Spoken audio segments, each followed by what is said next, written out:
So, what's going on, good people? I don't even know how to make this video short. But, okay, so I do Mini Cooper service and I fix Mini Coopers, okay? So, a previous customer called me up, was like, my car's running rich. Can you take a look at it? I'm like, sure, just no problem, bring it in. And then, I don't know, maybe a week later, he's like, I'm stuck at Home Depot. Do you have the person that tows? I'm like, sure. If you're in Tampa Bay area, I have a previous video. Get your car towed for probably $150. So I'm like, yeah, just bring it over, get it towed. So I'm like, yeah, baby. I love, it's rare that I can make quick money, but I'm thinking, this should be quick, a car, no start, running rich, okay, I got this. Put my scanner up, take it scan, and I see no,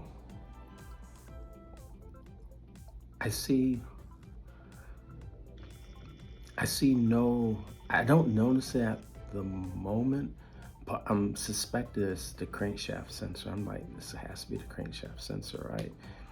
And I had a spare crankshaft sensor, but I was like, I'm not gonna test it out. I'm just gonna go ahead and buy one, right? And bring it back, and boom, I know I'm gonna be done quick, $150, right? It doesn't work. I'm like, okay, it doesn't work. What's going on? So I pull out the scanner and I'm looking at the fuse. So I see the fuse. I see, okay, low pressure, 108 PSI. Okay, low pressure fuel pump is running.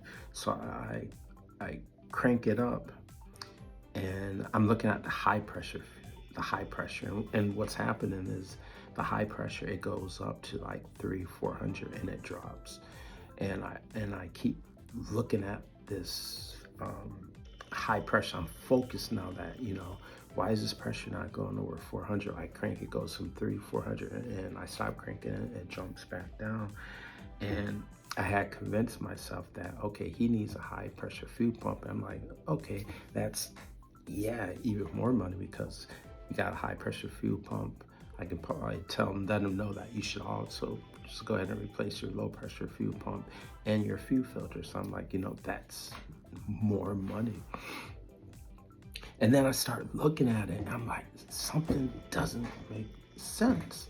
And I'm looking at the scanner and the computer's not requesting any fuel pressure from the high pressure fuel pump. The set pressure is 0. And I'm like, what is going on? I'm like, it doesn't make sense. Why wouldn't the computer request fuel pressure, right? And I'm thinking, okay, it's not requesting. So we have, and this is, I didn't even tell the car. Hopefully in the title, 2010 Mini Cooper S, right? 6-speed manual transmission. And I'm like, I can't figure out why the computer wouldn't request pressure. And then, I don't know. Then I noticed that, and then I'm like, okay, I think maybe before that, I'm like, okay, maybe the harness, maybe the wire harness is bad.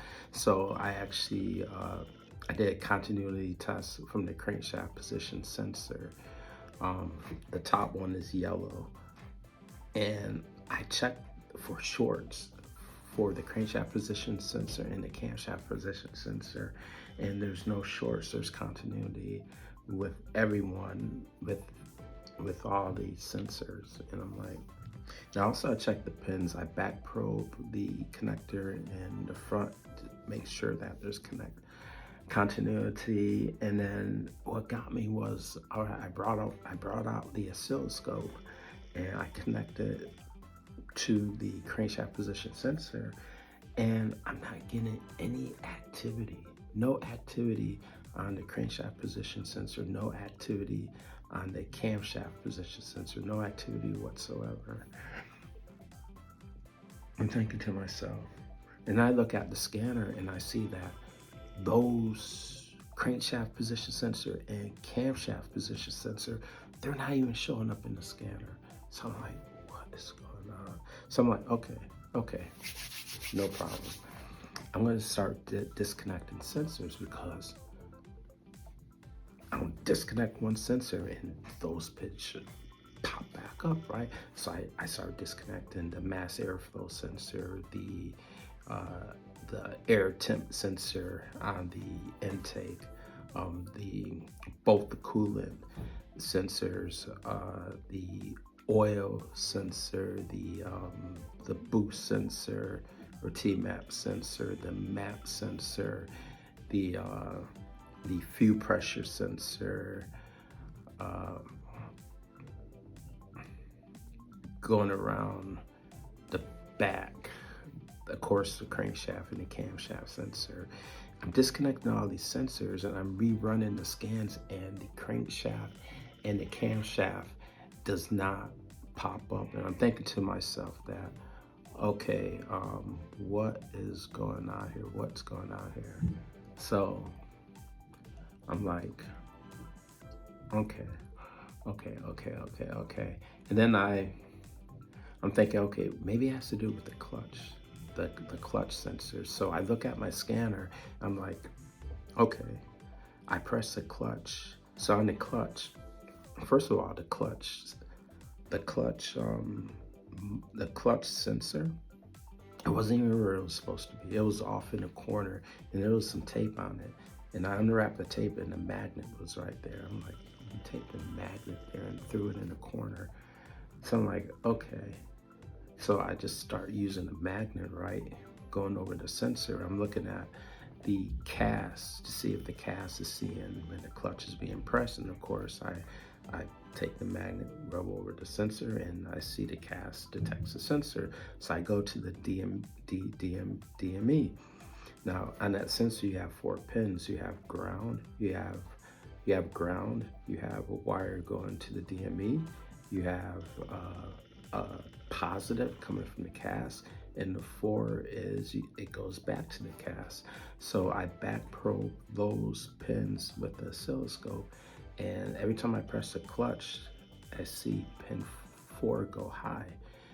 Pin 2, nothing happens. I'm like, what's going on here? So I'm thinking to myself, well, it's a bad clutch sensor. So I do some more tests. I was like, well, it has to be the sensor, right? I mean, it's not sending a signal out to, it's not sending 12 volts out to the DME. So after some more tests, I convinced myself, okay, just go get a clutch sensor. I get a clutch sensor, I put in, and still no signal to the DMV, and I'm like, to the DME. I'm thinking to myself, what is going on here? 8 minutes. I'm thinking to myself, what is going on here? What's going on here? So I'm like, screw it. I do a continuity test between pin 2, the clutch, to the connector. It's a black connector. I think it's pin 38 or 39, and I cut it, right? I cut it, and I just want to see, well, maybe it's shorted. You know, nothing. And I'm thinking to myself, okay, I don't know why I can't get voltage to that pin, so let's just go ahead and apply voltage to the pin to see if we're going to see if the DME actually sees the clutch being pressed. So from the fuse box, I get a wire. I put a 2 amp fuse on it, and then after the 2 amp fuse, I put a 10K resistor, and I attach it to the wire. And sure enough, I turn the key on, boom, the DME sees the clutch being pressed. So I'm like, okay, so I think I'm there. So I go back, I keep voltage to that pin. I turn the key off, I erase all the codes, I synchronize, I do a synchronization, and all the cast codes disappear. Everything looks good. DME, the key, and the cast, they all look good. There's no error codes. So I press the clutch in, I turn the key on, and I get check to see that the cast is seeing the clutch press and the DME is seeing the clutch press, and I hit the key and it still doesn't start. It still doesn't start. It still doesn't start. So I'm like, okay. I know. There's one more. Let me disconnect the accelerator pedal. Let me unplug that. Surely it has to be there, right? Nothing. And matter of fact, I'm looking at the scanner again, and now I notice that the crankshaft position sensor, the camshaft position sensor, and the oil pressure sensor, they don't show up on my scanner. But go all the way back in the past, when I was looking at the mass airflow sensor, there was some aluminum foil on it, right? Aluminum foil. So I'm like, I thought, well, maybe he's just protecting that. So I tried to unwrap the aluminum foil. I think I had the key out and it sparked. I'm like, holy shit, what's going on? It just so happens that someone, I don't know if it was him, but they cut the insulation off of the either the two pins that have power and negative, and as I was removing the aluminum foil, it shorted, and that's what caused the spark. So I don't know why they removed the insulation and didn't, and just put aluminum foil tape over it. So I don't know. I'm at the point now where, and then I'm like, you know what? I had to spare DME, so I'm like, let me go ahead and clone the DME. So I clone the DME. It's the same Bosch part number DME, the same DME, because I just happen to have a 2010 DME S Turbo, the same one. I cloned it, same symptoms. So at this point, I'm like, compression is good. Compression is good across all four cylinders, right? So we have good compression. The engine's actually turning around. I did back probe the spark plug, so we're getting no spark across all. Well, the DME is not commanding the spark plugs to fire. The DME is not commanding any type of high pressure from the high pressure fuel pump. And the DME doesn't even receive the diagnostics, or the diagnostics doesn't even show up for the crankshaft and the camshaft position sensor. Guys, I haven't used this stuff before, but I went ahead and ordered the decon cable. That should be here tomorrow. So tomorrow we're gonna go ahead and hook the car up to ISTA. We're gonna see what's going on. At this point, I'm thinking it's possibly, maybe the software got corrupted. Maybe this has to be a software problem.